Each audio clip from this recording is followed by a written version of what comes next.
केंद्र सरकार के विरोध में 22 प्रखंड मुख्यालय परिसर में धरना प्रदर्शन। 22 विधायक सैयद रुकनुद्दीन अहमद अपने कार्यकर्ताओं के साथ एक दिवसीय धरना प्रदर्शन किया, जिसमें किसान बिल के विरोध में कहा किसानों का काला कानून वापस ले सरकार। साथ ही उन्होंने कहा सरकार किसानों के खिलाफ एक दमनकारी कानून लाया है।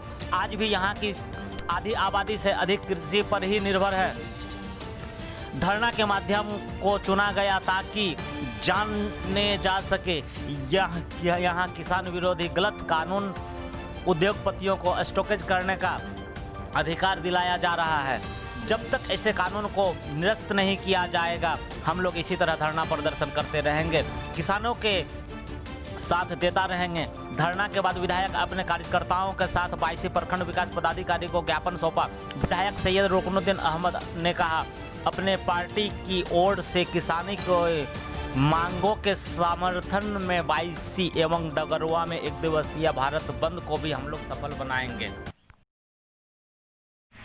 देखिए, सबसे बड़ी बात यह है कि मोदी की सरकार जो है ये किसान को बेवकूफ़ समझ रही है।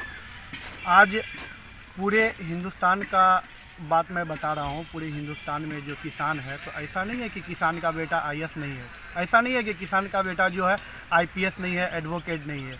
ये मोदी सरकार जो इस तरह की काला कानून किसान के विरुद्ध जो लाई है, तो हमारे किसान भी अच्छी तरह से जान रहे हैं कि आने वाला समय मेरे लिए क्या हो सकता है। ये काला कानून को सरकार पुनः वापस करे ताकि पूरे देश की किसान जो है अपनी मांग को पूरा कर सके। मोदी सरकार की दमनकारी नीति के खिलाफ, किसानों पे निरंतर हो रहे अत्याचार के खिलाफ आज 22 प्रखंड परिसर में धरना दिया गया है। हमारी पार्टी मजलिस-ए-इत्तेहादुल मुस्लिमीन किसानों के समर्थन में आई है और कल भी भारत बंद का समर्थन करती है। जैसा कि आपको मालूम है कि 4 जून को जो कोरोना काल में जो नरेंद्र मोदी की सरकार 3 अध्यादेश लाई थी और 14 सितंबर को नरेंद्र सिंह तोमर जी जो कि कृषि एवं पंचायती राज मंत्री हैं, उन्होंने इस बिल को दोनों सदनों में बगैर विपक्ष के मशवरे से जो पारित किया, ये जो काला कानून एक तरह से किसान के लिए लेके आया, हम उनके खिलाफ हैं और हम चाहते हैं कि किसानों की मांगों को सरकार को ध्यान देना चाहिए और सरकार को किसानों से बातचीत कर एक हल निकालना चाहिए। किसानों की जो मांगे हैं कि जो ख़रीदारी हो वो एमएसपी पर हो और एपीएमसी को सुरक्षा दी जाए और ख़ास करके वो ये चाह रहे हैं कि जो भंडारण की जो सीमा ख़त्म की जा रही है, नए कानून में जो ये लाया गया है कि कोई भी व्यापारी कितना भी स्टॉक करे उस पर नियंत्रण लगाया जाए, ताकि अगर भंडारण की सीमा अगर बढ़ जाएगी इससे आम लोगों का शोषण ही होगा।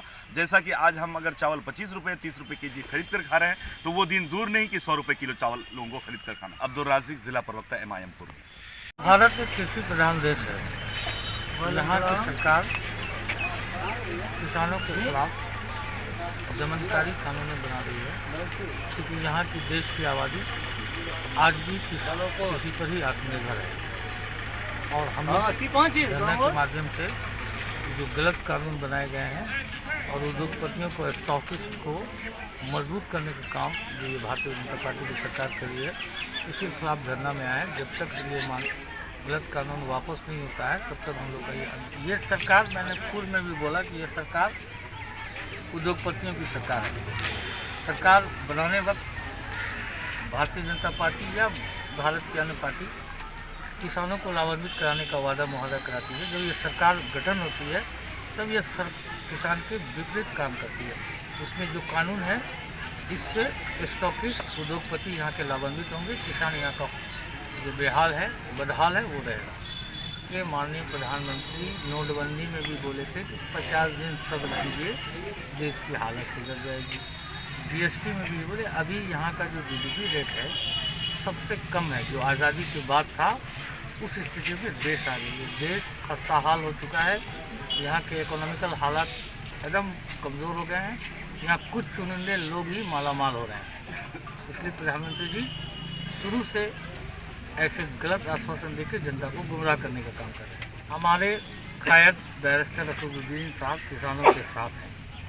किसानों को जो परेशानियां हो रही है और इसमें किसान कुछ स्ट्रगल संघर्ष के समय जो मर गए उनके पीड़ित परिवारों को मुआवजा दिया जाए और किसानों के साथ जो भी परेशानियां हैं उनको प्राथमिकता के आधार पर दूर की जाए। हमारी पार्टी का इसी